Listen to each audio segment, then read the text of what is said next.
about. The Patriots have some new news coming out, and this is coming from the Boston Sports Journal.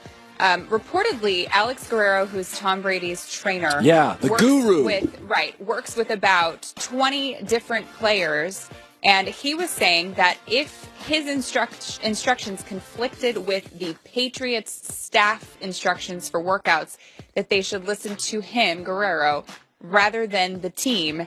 And one specific instance of this was a Patriots player, Guerrero told him to do squats. The team told him not to, so then he just didn't do squats. And apparently Bill Belichick went to Guerrero to try to get everyone on the same page. And then Guerrero started bad-mouthing Belichick to the players. And that may have been the final straw for Belichick to where he no longer allowed him on the sidelines or on the team plane. So maybe that's what happened. This is the story.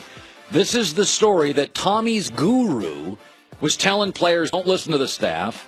And Tommy's guru was bad-mouthing Belichick. And Belichick's like, I'm sorry, I'm not going to go with the guy who went to a college that's now no longer a college. A guy who claims he can fix concussions, and there's no medical proof of it, and has kale pajamas and a massaging mattress, and is going to make Tom live forever. And finally Belichick's like, yeah, you went to a college that literally is no longer a college.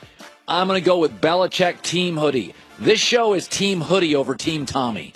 Well, that's assuming that this report is entirely correct. I think there's a slight chance that this could be Belichick trying to get out his own message, because I don't think he was received very well in the last couple of days. So there's two sides to every story. Don't know yet exactly what's true, but it is interesting to hear that.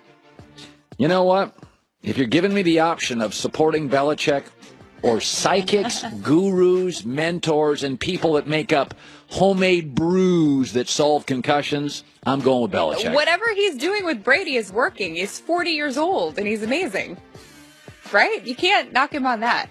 Oh, Tom didn't get any credit for that? No, he does, but I think that Alex Guerrero's played a big part in it. I don't. You don't think so? No. Then why would he be so attached to him?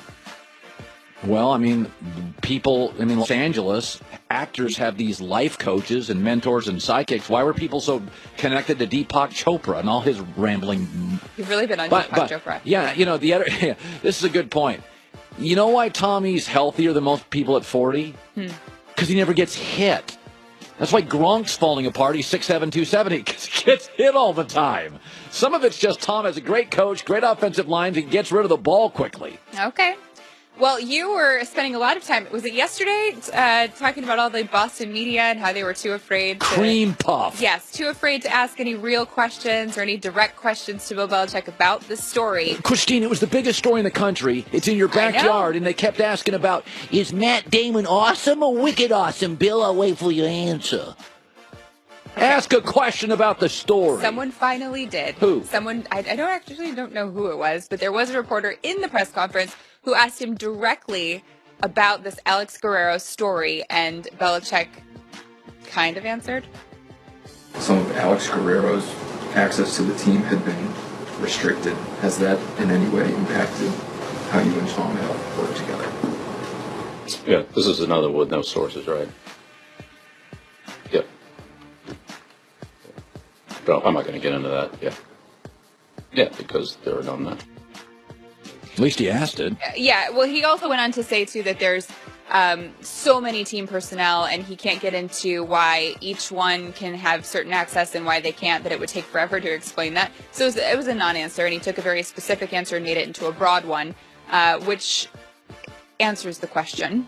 Hey, listen, your job is to ask the question. Mm-hmm. That's our job in this business. You've asked questions. I've asked questions. Sometimes you get a guy that's curt and short, but that's our job. Our job's not going to be liked. The media is largely the IRS. We were never constructed to be beloved by the masses. Mm-hmm. We're auditors. We audit coaches, players, and bad behavior, and the IRS audits our income, and if we're paying the regulated taxes or taxes we're supposed to. It does seem like Belichick was a little bothered by it, though.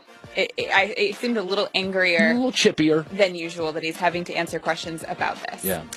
I think there's something more that comes out, too. Don't you think? I feel like this is a story that's not quite over yet. I totally agree with you. And I also think that the timing is pretty bad for the Patriots as they head towards the playoffs. Yep. And speaking of playoffs, I have new Super Bowl odds. Would you like to guess the top 5? Most likely to win the Super Bowl? I'm going to go. I'm just interested where Minnesota is because I think that's the best roster in the NFL. Do you want to guess it? Or is Minnesota 4th? 3rd. So if Vegas has Minnesota. Who do they have? They have Do they have Jacksonville, New England? New England, Jacksonville, Minnesota, Steelers. Patriots are number 1. Okay. Favored. Then the Steelers. Then the Vikings. Then the Eagles. And then the Saints. That's pretty good. I think the Steelers are about a slot too high for me. Okay. But I think New England, Minnesota. If you told me today, I'd say New England number 1. I'm saying to get to the Super Bowl, just the route, right? Because it's harder to get there in the NFC than AFC. I would say. So they went New England 1, Pittsburgh 2. Yes. You know, I think to be honest, that's right because Pittsburgh only has to beat New England. The feeling is that's their big tough game. It's funny, not even Vegas has given Jacksonville. Like, I haven't given Jacksonville any love this year, and Vegas isn't either, because it's in the end, in the playoffs, it's going to be a warm weather team going up to lousy weather, potentially back-to-back to play Pittsburgh and New England in 9 degrees, and I just don't trust Jacksonville, and neither does Vegas. No, they have Jacksonville at 8. 8. That's where I have my herd hierarchy. You're right in line with Vegas. Right in line. Good stuff. Christine with the news. Well, that's the news. And thanks for stopping by. The Herd Lie News. I was, is that Broussard over there? I can't tell. Where's Chris at? Okay. Around the corner. All right. He's around the corner. It really is interesting. I'll tell you, and I'm going to get into this at the top of the hour with the Blazing Five. I really do think it's interesting what is happening in New England. John Lynch was on our show yesterday, the GM of the Niners. They're saying like Garoppolo's a home run. Bill Belichick essentially gave him away. He's never given players away.